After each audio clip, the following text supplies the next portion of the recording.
Hello, hello, hello, and good afternoon. We are back again with our women's segment of Word of the Day for this week.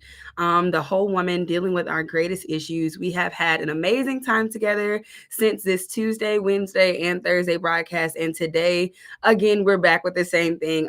Today's topic, we will be dealing with what happens next, maternal health mortality, and it will deal with maternal mortality disproportionately affecting Black women and what preventative steps can be taken to avoid this negative outcome. We have an amazing speaker with us today. It's Dr. Lindsey Harris. She began her nursing journey as a student athlete at Samford University, where she received her Bachelor of Science in Nursing and a minor in business. After earning her BSN, she also received her MSN with a concentration in family practice and her doctorate in nursing practice from the University of Alabama at Birmingham School of Nursing. Dr. Lindsey Harris is a family nurse practitioner at UAB Medicine and faculty at the UAB School of Nursing. She is also the first person of color to serve as president of the Alabama State Nurses Association in 107 years. Dr. Harris continues to address healthcare inequities that have been highlighted by COVID-19, and she is also a member of the Hispanic Nurses Association, Philippine Nurses Association, and Delta Sigma Theta Sorority Incorporated.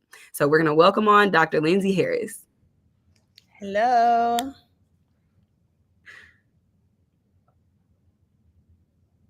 And we're ready whenever you are to start your presentation, Dr. Harris. Well, thank you all so much for having me. I really appreciate it. To you, Brianna, to Pastor Matthews, as well as the production team. I am so excited about this opportunity to present. I am going to share my screen, and it looks a little bit different. Just kidding.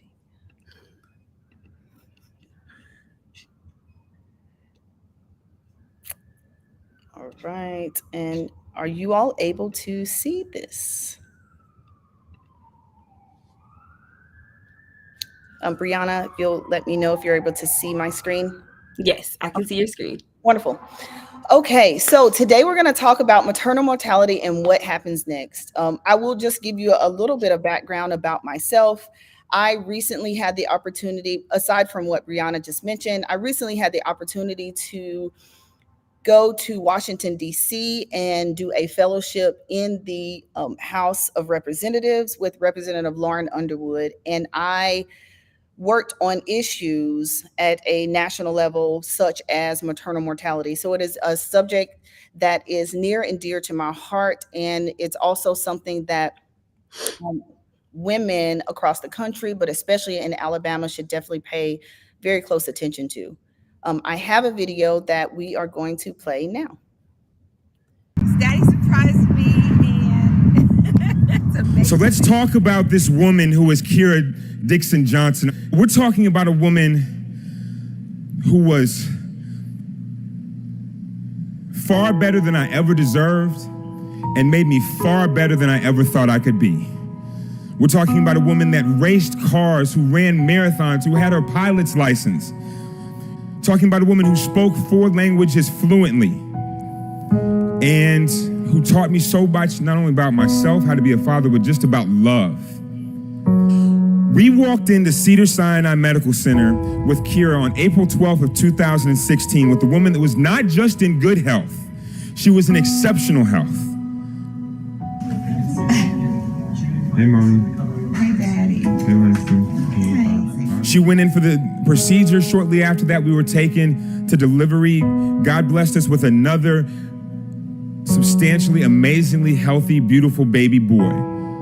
Shortly after that, Kira's sitting in the bedside, and I begin to notice blood in the catheter. I alerted the nurses and the medical staff. They came to her attention. They examined her. They did several things. They ordered a series of tests of blood work. Around 4 o'clock, they ordered the CT scan that was supposed to be ordered stat, and I understood that to mean immediately. I was concerned, but at that time, I understood that there was a plan, and I could live with that. 4 o'clock comes.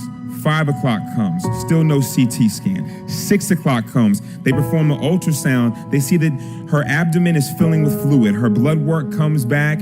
It shows that her blood levels are dropping. She's beginning to lose color. She's shivering uncontrollably. When they examine her, she's sensitive to the touch. So by 5:30, 6 o'clock, there were very clear signs that she was hemorrhaging internally significantly. 7 o'clock comes, still no CT scan. 8 o'clock comes. I'm begging, I'm pleading. My family is advocating for my wife. Still no scan. 9 o'clock comes, they say that they need to do a blood transfusion. And I ask and I'm begging again, do something. Where's this CT scan? I thought it was supposed to be performed stat hours ago. At which point the staff at Cedars-Sinai Medical Center tells me that your wife isn't a priority right now. 10 o'clock comes, still no scan. 11 o'clock comes. It was not until after midnight that they finally took Kira back to the OR. As we left the recovery room and walked down that hall to the OR, and I'm holding Kira's hand and she's telling me, baby, I'm scared. And I'm doing everything in my power to just remain calm and tell her everything's gonna be okay. The doctor says to me, I'm gonna go back into the same incision I made. She'll be back in 15 minutes. And that was the last time I saw my wife alive. When they took her back into the OR, they opened her up and there were 3.5 liters of blood in her abdomen. And she coded immediately.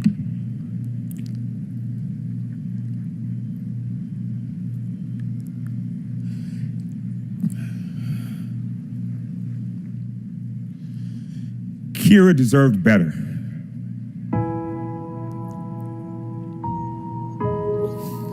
My sons deserved better. Women all over this country deserve better. So what an emotional video. And I can tell you that I've met Mr. Johnson and just recently, and he's still just as passionate about maternal mortality as he was then. And it is such a topic or an important topic that we should all be concerned about. You know, Kira Johnson, as he mentioned, 39 years young, fluent in 5 languages, race cars, and Kira is not here with us today. Samantha Daniker, 28-year-old young woman, paraprofessional.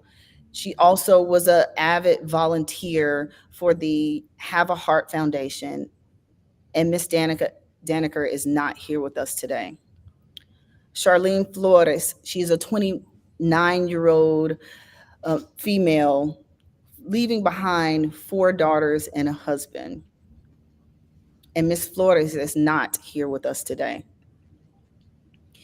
And, you know, this for me is so surprising, being that the United States, amongst the high income countries, we have the highest maternal mortality rate of the highest income countries. But yet the CDC has stated that 80% of the deaths related to pregnancy are preventable. So when we talk about maternal mortality, one thing we're going to talk about today, or I want you to understand the definition of it. It's not just the death that occurs during the pregnancy or during childbirth. It's also the death that occurs a year after. And that is how we determine if it's a maternal mortality death. In this case, we're also looking at things like suicide. You know, I know that many women that I talk to just in my practice and then outside as far as friends have dealt with postpartum depression.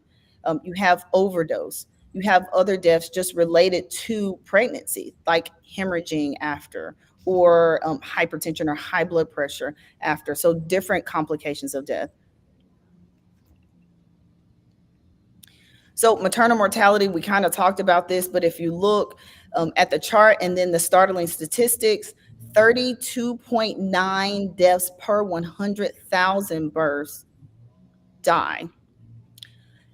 For Hispanics and really women of color, that number is double. And in most cases, it's 3 to 4 times more. So the CDC rates it at 69.9. And then amongst our white counterparts, it's only 26%. So there is definitely a disparity amongst deaths. In the state of Alabama, we really are at high risk. Alabama is at high risk. This first chart is from 2018 to 2021, and the number is increasing every year. So back in 2021, we were at 41.4%, which is extremely high.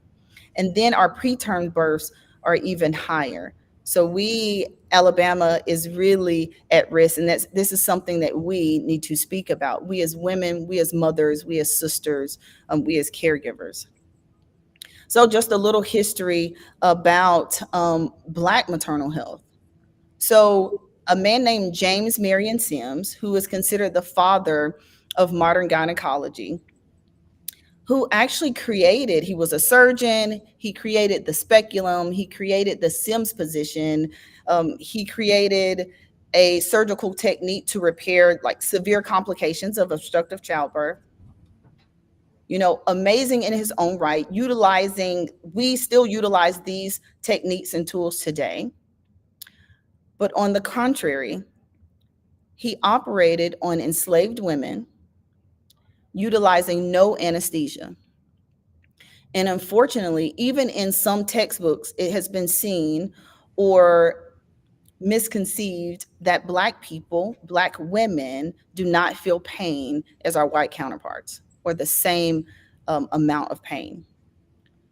So having those biases and those discrepancies in our minds as providers is something that we have to eliminate and alleviate from our practice. But we also have people such as Serena Williams. Serena Williams, who we know was in the best shape of her life.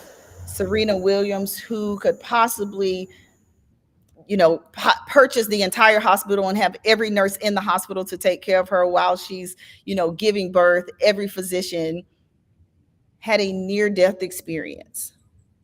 And she said because no one was listening to her. And we also have Allison Felix. Allison Felix, who is an Olympic track runner who won in the 4x100 Olympic Games. She also she delivered at 32 weeks, so preterm birth, and she had severe eclampsia. And we're going to hear from Miss Felix.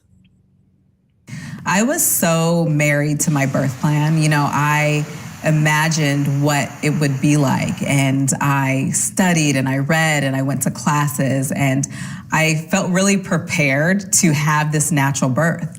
But what I did not prepare for was a scenario where everything goes south. Hi, I'm Allison Felix. I'm an Olympic athlete and a mom, and this is my story. Being my first pregnancy, I was feeling really great. I trained throughout my pregnancy. I was running every day. I was in the pool. I was lifting weights. I felt really strong. So it was my scheduled routine appointment. I was sitting back in one of the rooms waiting for the doctor to come in to see me. And when she did, she mentioned that she wanted to hook me up to be monitored. I started to think, I wonder if this is normal, and I wonder what's going on.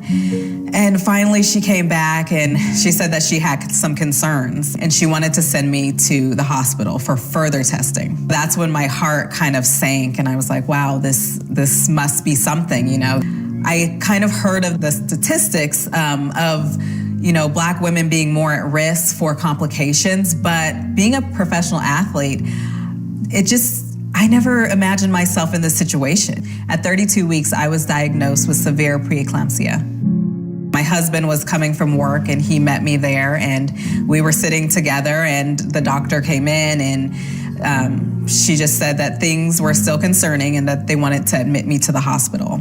That's really the point where things got scary. Doctors and nurses were coming in and they were concerned. And I remember at one point the doctor rushing in and saying that, we cannot wait any longer. We're gonna have to rush you in for an emergency C-section. I am scared, I'm terrified, but I'm not really concerned about myself. I'm just worried about this little tiny baby who, is not ready to enter this world yet. All I was thinking is just, I want a healthy baby. I didn't imagine, not even being able to be in the same room as my daughter and not being able to hold her until even the next day. And Cameron was in the NICU for a month after she was born.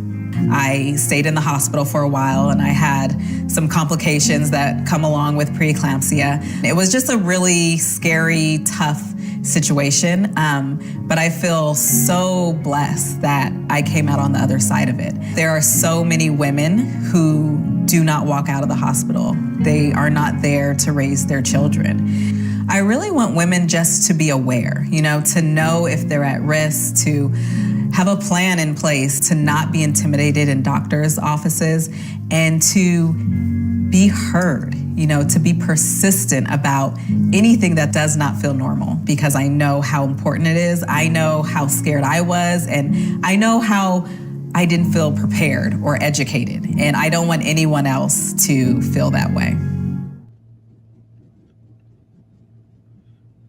So what can we do? Number one, and I think Ms. Felix, she just mentioned it, is just be aware. So understanding that Black women or women of color do die 3 to 4 times more than our white counterparts. That is extremely important to know. And know your body. So she mentioned being able to speak up for yourself, being able to feel or identify when something's wrong, and then not being afraid to talk about it, not being afraid to seek a second opinion. Advocate for your loved ones and yourself. So being that advocate at the bedside, if for your partner, or if you have a daughter or someone else who's going through childbirth, or with any illness. If you think about it, when we're in the hospital, we're at our most vulnerable state.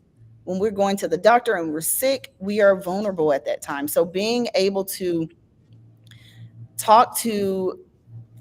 being able to listen to the provider, maybe take notes so that you can discuss it later. And then my favorite is contacting your congressional members about your concerns. So, many people are very intimidated about contacting congressional members at the federal level, but even at our local level. But at the federal level, they are there, and local, but they are there to hear your concerns. And the more people that they hear from, they will do something about it. There are 13 bills. It's called the Momnibus. It's a package of bills. It's a comprehensive solution for maternal mortality. It ranges from looking at the data, like looking at data as far as why are women and women of color dying 3 to 4 times more. It looks at expanding healthcare. If you all know, Alabama has closed down several of their birthing facilities, their hospitals, their maternity wards. It also looks at like telehealth and expanding healthcare, and being able to look at telehealth. But it also looks at workforce and giving us the opportunity to have more people to come as doulas and midwives and providers to see patients. It's such a wide range of a solution. So calling your representative, if you live in Jefferson County, it is going to be Representative Terry Sewell, who I know is an advocate and who has already signed on to the Momnibus, but we can encourage her in her office to really advocate for it amongst her peers. And I took this bottom part straight from the CDC website. It's they, you ask them, what can states in our communities do? And it's essentially the same thing what we just talked about. It's, ensuring that our birthing centers, ensuring that our hospitals has the risk appropriate care in place within their system. It also ensures that we take care of ourselves, i.e., we understand our bodies. We know that there are precautions that we should take. We know that there are things that we should do in order to provide a healthy birthing process. And it talks about the social determinants of health, or the social factors, and really understanding, like, and fixing the unstable housing that we have within our communities and insecurities. But as you've seen, I've given several examples of so many opportunities, or so many women who do not face these barriers, and they still are having trouble, or they're still dying from childbirth. So it is really going to take all of us together. It's going to take providers, it's going to take the community, it's going to take the providers from alleviating the biases and understanding, when I say that I am in pain, that I am really in pain, and to address it and seek it further. But it's also going to take us as a community to truly understand and stay healthy, and follow orders as far as taking prenatal vitamins, etc. But it's also going to take systems to be put in place to alleviate these social factors and these barriers that you all see at the bottom of the screen. And that is all I have. Thank you. That was great, Dr. Lindsey. Thank you so much for all of that information. I did have one quick thing. I know on the last slide, you talked about contacting your congressional member. Yes. You said that the more people that reach out, the more they're like inclined to do something about it. So what do you do if you're like the one, like the first of the few to reach out? And like, how do you go about making that change come about more swift, or, things of that nature? Because it's not like a situation that you really want for them to take their time with. This like time is essence in these type of situations. Yeah, that's a great question. I will tell you, I'm not sure if there's anything that happens swift in um the Momnibus, the 13 bills that I just referred to, they actually were put in place, or I shouldn't say put in place. They were actually introduced back in 2017. So we have been fighting in Congress just to get these bills passed to address maternal mortality. So I think it's going to take, a collection of us, but even if it's just one of us and we start just calling. And I'll give you an example. If any of you all are on TikTok, I was in the office, they were talking about banning TikTok, and at one point we probably had 1,000 calls on TikTok. So if and telling Congress not to ban TikTok, and it was very sort of effective. I think they banned it, but not really. But anyways, but I will say that matters. Writing letters, so encouraging friends and family members to write letters, getting a group together. So say you have a group of women that are interested in this project, to on the same day, let's all call. Writing letters again is very important. But if you're just one, I would say continue and be persistent, because that's the only way that we're going to get things done. Got you. Okay, we are definitely in our question and answer segment, so I'm going to be kind of spewing some questions at you. So the next question that we have is, are doctors, is really a two-part question. So are doctors now taking postpartum depression seriously? And what should you do if your doctor is not taking your concern seriously? Yeah, very good question. I'd like to say yes, of course, every doctor is taking it seriously. But honestly, that really depends on your primary provider or your provider. It also depends on their knowledge of postpartum depression. But I would say if they're not taking it seriously, and you have noticed within yourself or within a family member, then I would say seek other counsel. You can, a lot of times, if you are seen by your OBGYN and there's someone that actually delivers you, you might need to go to a psychiatrist, a counselor, or some other entity within healthcare to help you to mitigate or help you through that depression. So I would seek other counsel. Okay. Okay. That was a great answer. Um, the next question is the causes of maternal mortality around the globe have been very well studied. And even you mentioned that the majority of maternal deaths are preventable. And if that's the case, why is there such a disproportionately effect for Black women? I don't know. I think I would be rich or famous if I knew that answer. I mean, that that is the $1 million question, and that's one of the reasons why number one they created the omnibus to do the research to identify that. But I can say in just listening to Serena Williams, listening to Charles Johnson, listening to Allison Felix, and in their stories, we hear the fact that they weren't heard and they weren't listened to. So you as a person, as a woman, you know your body more than anyone does.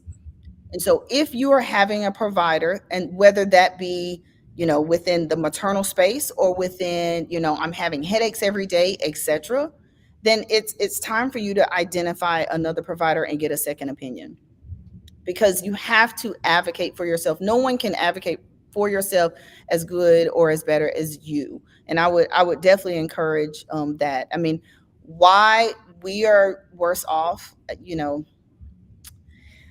that's a very good question. I mean, so I will say that social determinants of health, i.e., like the housing factor, those type of things, education factor, in some cases do apply, but that applies to everyone.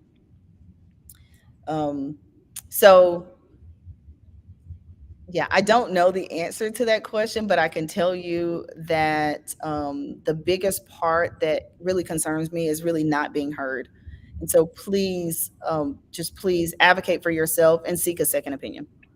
So when it comes to that, it just kind of made me think of another question on part of that. So I know you said to seek other counsel outside, or like, move to another provider. What if, everything's going great and you get to like the actual birthing process, and that's when you feel the not being heard, because, that's not really a situation where you can just like, all right, well, we're going to Look it another up. hospital. Yeah, you know what I'm saying? So like when it comes to that situation, what tips do you have there for how to advocate for yourself? Yeah, I think one of the things that I mentioned, especially with from hearing from Charles' story, unfortunately, he was not heard in that situation. But being educated, number one, being educated before, having a plan before, and understanding that, okay, you know what, if I'm unable to talk, then you, my partner, whomever, you're my proxy, you can talk on my behalf. So having that in place. Number two is educating yourself to say, you know what, this is not normal within a childbirth. Blood in a catheter for 10 hours is not normal. Right. Under just really understanding like the normalcies and what's not. If you're feeling anything, I would hopefully have an advocate or have someone there with me during my childbirth. But also, if you're not, continue to advocate for yourself. So I mean, it's a fight, but just continue. I would just say continue just to advocate. And you can always escalate. Sometimes at some large academic medical centers, they have like residents, but you are able to having residents. You are able to ask for their superior. You're able to ask for the chief of staff and things of that nature.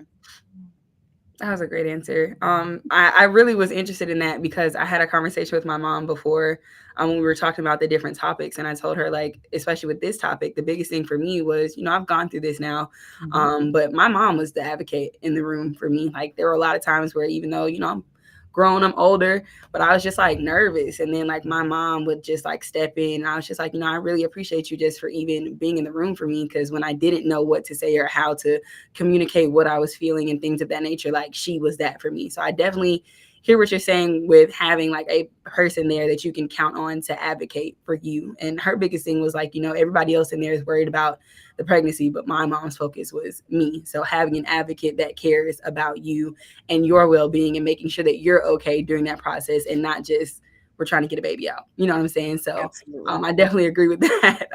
That there.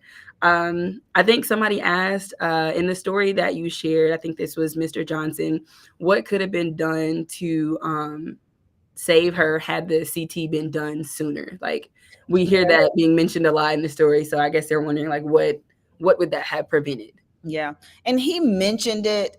And this goes back to just sort of understanding. And this is a very difficult situation for someone who is not in healthcare, who knows nothing about it. But the one thing he did say was, I understand that stat means immediate. Right. But he also said in the same breath, but I also thought, okay, we have an order. They're looking at it. It's at the top of their mind. So I'm not going to continue to book. Right. When he should have continued to book. Then you should have continued to book. So yes, having that CT done earlier would have been hey, I'm constantly coming out to the desk. I'm constantly ringing the light within the room, or I'm asking for your superior and saying, hey, something's not right. We need to, I know that the CT scan was ordered stat, which is right now. Right now. So let's go ahead and do that. And just really not accepting, no for an answer. I mean, I wouldn't say, go in and acting irate or anything like that. Right. But there's definitely a way to do things. And this is important. I will say this, no hospital wants to lose anyone. Right. Not, and, everybody is human, but I will say that, sometimes priorities are different, as you just said, Brianna, right? They're focused on the birth and we're focused on the actual person that's in labor. Okay. I think they were trying to see if the CT had been done sooner, what would it have saved? Oh, good. Okay, thank you. Yeah. If the CT had been done sooner, they would have found the bleed earlier. Okay. And they could have stopped the bleed because she was when he said when they opened her up and they found what I thought he said 3.5 liters of blood. Yeah, when they found 3.5 liters of blood, that definitely could have been preventable. They could have gone in, stopped the bleed, and she, Miss Johnson could have still been here with us today. That's really good. How does prenatal care affect maternal mortality? So, one of the things I don't think I mentioned, but just having a child at an older age, number one, can increase the risk for maternal mortality. Not being healthy is in the same regard, right? So prenatal care, as far as taking vitamins, getting checked, making sure the baby's okay, making sure you're okay, i.e. blood pressure, etc. A lot of the things like preeclampsia, which is high blood pressure pretty much during your pregnancy, diabetes during your pregnancy, those things can affect the baby, but it also can affect you in the long run. So making sure that those things that if you have any pre-existing conditions or chronic conditions, making sure that those are under control prior to the pregnancy and throughout the pregnancy. And those things can help to prevent and decrease the maternal mortality rate. That's good. I think like this whole week, this whole seminar has kind of been more so of like, listen to your body, know your body, get healthier. And it's like in any stage of life that you're in, whether you're going through menopause, whether you're expecting, whether you're just living life as, a 20-something-year-old woman, at any stage in life, like those are the most important things. So anytime you're looking to move into that next level of life, those things are still important. So I'm glad that you did mention that there. The next question that we have is, what health conditions are driving the high number of maternal deaths? There's many things. I think one of the things we've even figured out, remember I gave the definition at the beginning and said that maternal mortality deaths, or the maternal mortality definition, is even a year after the mother has given birth. So suicide, a lot of the opioid epidemic, those types of things are very high and high risk for women. So, whether it be from postpartum depression, whether it be, I did it before and I stopped while I was pregnant and I started back, like as far as like any drugs or having, or just being depressed. So those mental health issues is a major factor. Also, just pre-existing conditions, preeclampsia, just bleeding during the birth, just as Kiera did. Those are things that are high complications causing maternal mortality. Got you. Do you know any resources? I don't know if it was one of the links on there, but as far as I know that window of the year after birth can be particularly tough. Do you have any resources that you can give out to our ladies on here for what they can do within that time span, or who they can speak with, where they can go to get tips and things of that nature? Yeah, absolutely. I mean, number one, I would definitely just stay in contact with your provider, right? And I should know this. It's not, of course, it's not 911, but I think it's 711. It's like a mental health hotline. Okay. If someone can Google that real quick, it's a mental health hotline that is extremely beneficial. That if you're ever feeling, this is obviously after or during pregnancy, etc. But if you're ever feeling, down, depressed, or suicidal, contacting this hotline is a great resource because it also provides you with someone to talk to, but also someone to seek afterwards. So that's definitely a great resource for the mental health issue. It looks like it's 988, Just which is that's the exactly what it is. Suicide and Crisis Lifeline. Thank you. You're welcome. 988. You're welcome. It's no problem at all. I think that was our last. Oh, I see another question. My sister had a baby at 40, and they wanted her to give her baby medicine to calm him down, but she didn't. What natural things are there out there to use in that situation? So you would definitely have to. I will have to talk to you more about what does she actually mean about calming him down. But pediatrician, I would definitely consult my pediatrician. I'm not sure if she's saying that her pediatrician was the one that wanted to do it. But I don't, without knowing the situation, I wouldn't be able to. Got you. So refer that question to Lindsey in her inbox. I'm sure that she would have no issue talking to you about that. That's right. So you guys can know where to go further. And we're going to clap it up for Miss Lindsey. And thank you so much for joining us and giving us all of this information. We had a great time. And we are going to go on to our giveaways really quick before we end. Our first number is number 97. Number 97, and that winner is going to be Kamisha Brown. Congratulations, Kamisha. Our next number is number 91. Number 91 is Nicole Webb. Congratulations, Mrs. Webb.